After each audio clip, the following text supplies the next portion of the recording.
So if you're a beginner photographer, I need you to listen to this video because I'm about to tell you what the most affordable portrait lens is to get if you are just starting out. And so I ain't gonna waste no more time. The best affordable portrait lens that you are going to get is the 50mm f1.8 lens.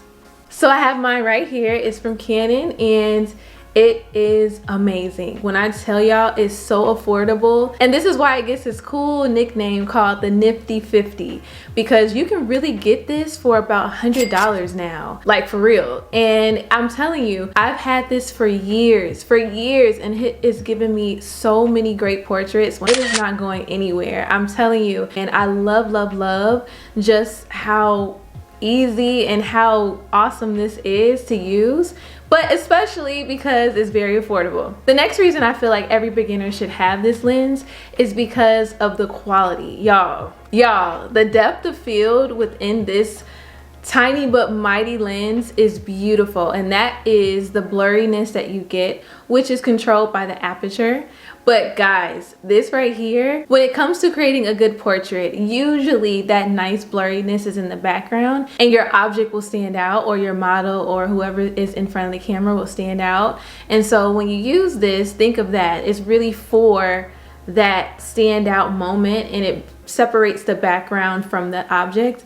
But I can't gas this up anymore, and I am just so happy that it's still with me. It's still rocking strong, and it is an EF lens. This also goes up to 2 other f-stops, but they really do have kind of that same quality. You're just going up in the f-stop. So that's what I'm saying. Just start with the 1.8, and I'm telling you, you will not regret it. And so you can buy this at Best Buy, B&H Photo, Amazon, your local camera store. In Chicago, we have a plethora of them. So just research whatever city you're in and see if they have some, and you can get it. I'm telling you, it goes between, I believe, $100 and $250 I've seen.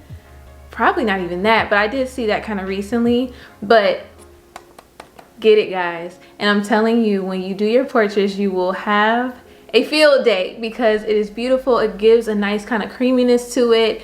It is crisp as well, and it really does just capture what it really means to capture a portrait. So I hope this video helped you, especially if you're just starting out, because I know how it can feel when you are trying to figure out lenses to buy.